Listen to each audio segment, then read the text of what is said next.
Eka girtî.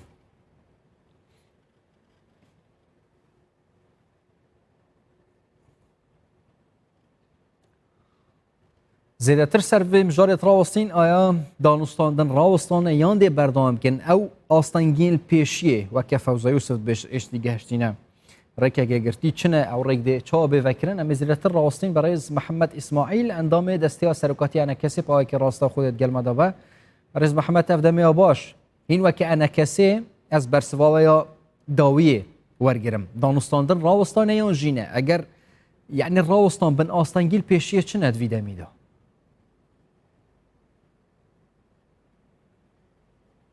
سپاس دا بروز همه تماشاوان کردستان 24 را دستخوشی کارمند کردستان 24 دکم براستی دانستاندن نه هاتنا راوستاندن و تشتکی سرشتیه گو جوازی نبینا نرین مدهیا لی برجواندی و مستحملات مجی هیات بردوام بونا دانستاندن حتی گام باکیشه گو نبینا مده چاره سر بکن با آریکاریا آلین گارانتیدار نخاسم ولایت گرتو امریکا جبر به قناع در بازبویی شاندا امریکی هات گوهرتن یعنی نونری وایل ویدره نونری وزارت در و امریکا ویدا چول کرد در کتن چون در و حتی نونری کی او بالیوزا کی تایبت یه هاتیه نهاد بجه هاتیه سوریه ام چاونر نزیک وانجی مساجه کی جمرا گوتیه چاونر نزیک ما ببینن و دانستاندن و دست بکن اگر فقط اینه که کتب مسئلهش برگو گوهرتنا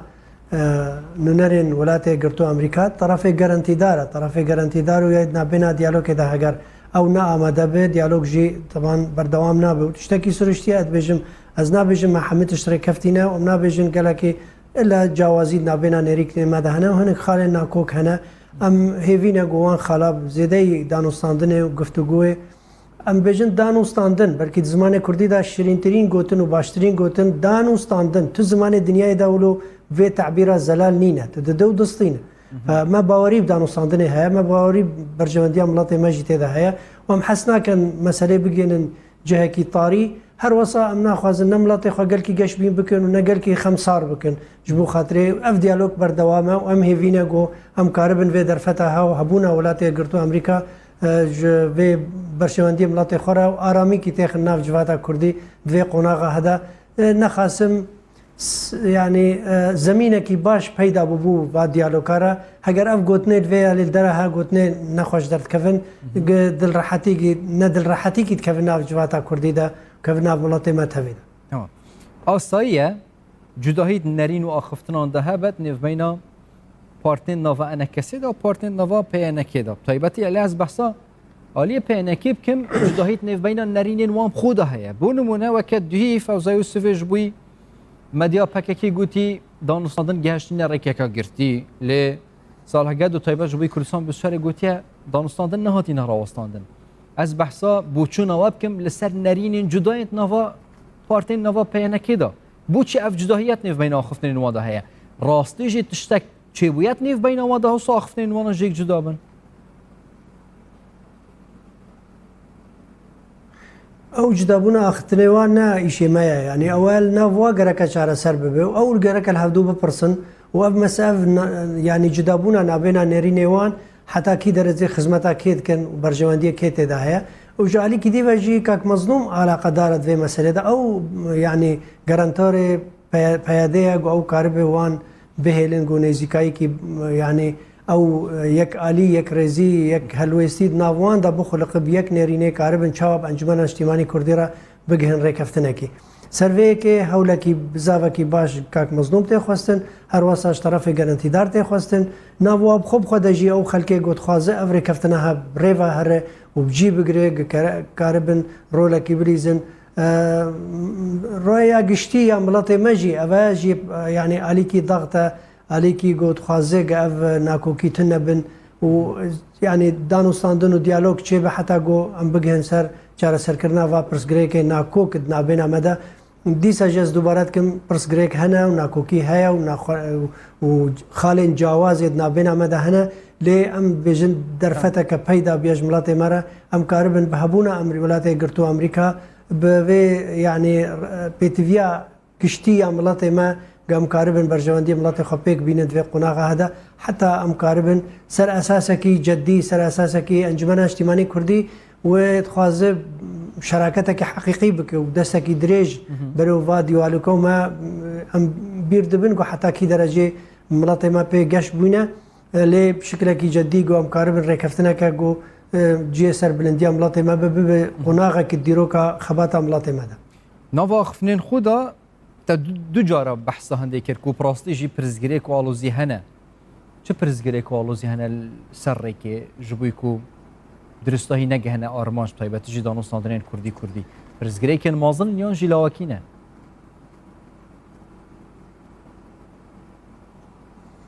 والله برزگریک هنه يعني جدينا نانو يعني برزگریک شوازي بجداربونا انجمن اجتماعي كردي دوی اداره ده يعني انجمن خازه يعني شراكتك راستقي شراكتك حقيقي به نا هاتيه وكو حزبك التحاقي في اداره به وبتفلي اداره به هم بش شوازي انجمن اجتماعي كردي خدي ديروكا كي خباتيه دريج دو دريجه بشك يعني بشك جرينجد معادله سياسي ناف كردي ده هر وسط جهكي تايبت هي ناف بوزيشن سوري ده جهكي دريج ناف ملاطي مدى وبنجهك جماوريد ناف ملاطة هي خدي نيرينا كسياسية خدي هلويستك سيرفي كي انجمن اجتماعي كردي اف ديالوكا هب جافنيرا جو شراكتك حقيقي هب جو سيرفي اساسي او طرفي جو اليه دي هجر شراكتي قبولنا ك افيا فيجا افناكو كيت هنكي حتى نها هيا يعني او شوازي بجداربونا انجمن اجتماعي كردي السيرفي اداري حمي خالی ویدا بشوازه که گشتی انجمن هاتیه وکو لیوگرا کردی گومد دی چاوا پنجی کارب به هفدورد لیوگره ده به هر وسط حمی بشه اداره ده سروی اساسی چاو نیره انجمن اجتماعی کردی و وایات شتکی گله که راستی جی هیا و یعنی جهه کی واقعیه گله که گو انجمن اجتماعی کردی بشه کی گرینگ بد و معادله های سیاسی منطقه ده و برجواندی ملاطي مدبه برجواندی خبات ملاطي مدبه انجمن اجتماعي كردي خدي رولك السياسيه خدي نيرينك خدي جهك حقيقيه هر اليكي ببينه هر انجمن درك والله كردستان عراقي ببينه ان تركيا ببينه شر وريش سرد بين كرن سرفي اساسي افيا نا انجمن ام روسيا ببينن امريكانا ببينن ام حمي اليا ببينن انجمن اجتماعي كردي نيرينك زلال هيا درباري کرزیا سوریه داشت دسپیکا 2011 حتی ایرو خودی نرینکا جدای خودی بشکی بنگهینه هندره اپوزیسیون سوری ده جیر شافدریان او دولتی گرینگیاوی هيا ام حس كان حقيقتها يعني بحال سرفي اساسي ركفتن شيء از دیسا و گرنم و بردامی دانستاندن عالی کردی یا گرنگ بردامیه هین جیو بشکی زیده پارتین پینکی جید بجن دانستاندن دی بردام کن دمک نزیک دا قناغا دو فرادی دست بب که جبوی بردامی دانستاندن او قناغا دی کنگی دست بب که یعنی دانستاندن هات یک بحث کرن پیوندی یک نیف بینا و وانده های جوانکات یا دانان اما دکاری هاتی نکرن جبوی قناغا بیت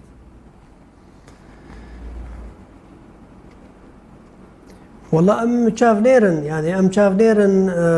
نيزيك دست ببن ام الاسطنبول الجلدونري ملف سوريا امريكانا ديتنا كنا موان شبو اوان جي تاكيد كرغوم هما هون بگهن هندر ودست و دانستاندن هاي ببه اما جوينا كي نابنا خدا چيكن سروي اساسي كا قناغا دي وياف قناغا هبچ شوازي به نخاسم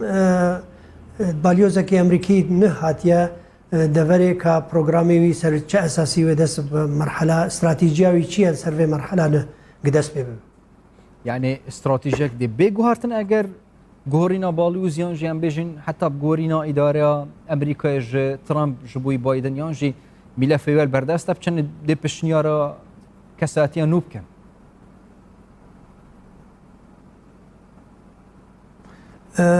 ما جواتك الاونلاين قال برپرسه ملف سوري باليوزي امريكان جيمس جيفريكر هر وسا تاكيد كر ويجي ويجو شوناويجي هاتي جويل رايبورن حمياجي تاكيد كر جو نرينا امريكا عليبه سر ديالوجا كردي نا يجو هرتن ام پشتوانن ام اريكارن ام بردوام ببن سروي كي وان تاكس كر نجمرا جو بردوام بالسر چافديريا في ديالوجا هاو گرينگيا وي دبينن گرينديا كريزيا كردي دبينن 2020 یان جی 21 دانوستاندنی دست پێ بکەنەوە والله گەرەکە بیستێدا یعنی دەمەکی نزیک باش تەمام ئەس vê carê behsa berê aştî û azadiyê bikim we serdoneke giring ji bo Tirkiye kir gelek civîn we pêkanîn çi jalî opozisyonê ve be çi welatên çavdêr li ser rewşa Sûriye heta Amerîkayê jî civînên gelek giring we pêkanîn berê aştî û azadiyê derencamên civînên wê çi bû piştî vegeriyan Tirkiye û çawa nerîna wan jî bi taybetî ji wan civîna da çûkî ez barim behsa yani yekrêziya aliyên Kurdî Kurdî jî kir danûstandanên Kurdî Kurdî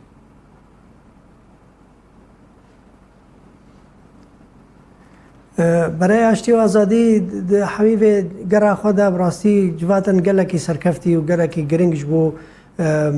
مافی ملت کرد و همی پیکاتن و دورید و قناغه های تنگاف ده هات کردن نرینا زلال یا برای آشتی و آزادی آراستی همی آلیه ناو دولتی چه امریکا روسیا ترکیه هرما کردستان آلیه اپوزیسیون سر همیه جین رازیمندیا خود داخویا کردن جهلوست و نرینا برای آشتی و آزادی و قناغه هده سروی که تکزی هات کردن که اف پیک آریکاریا گود نوا پیک هاتا دا چه به اف ریکفتنا گود چه بوید نوا پیک هاتا دا رید گریل بر چنا کوکیه گو پیشروجه دا بین نبین نوا پیکاتیا و خلک دخوازن نحزی کی چه کند نبین نوا پیک هاتا دا ریلوی مسئله دگره دعوی پشتوانه و گاوا کشبو آرامیا و دوره ها و قناغه ها سروی اساسی اف یعنی بشن آشتی و آزادی برای آشتی و آزادی بشه برای بشن تکلیمه کفن به هفرهنا تکلیمه پروگرامه کی برای خباته که می دو درج هیا بنگه که می جماورید و دوره ده هیا سرانسر سوریه بگشتی بشه که اپوزیسیون سوریه رول کوی گرینگ هیا سروی رول یعنی گره که گل کی سرکفتی بو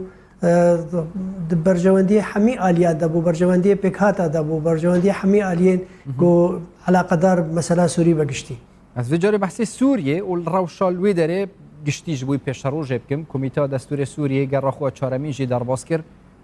بی انجام و چه نرینه که بو سر وان جوینان هین چه پیش بینید کن جبوی گر را پنجمین و دم بیده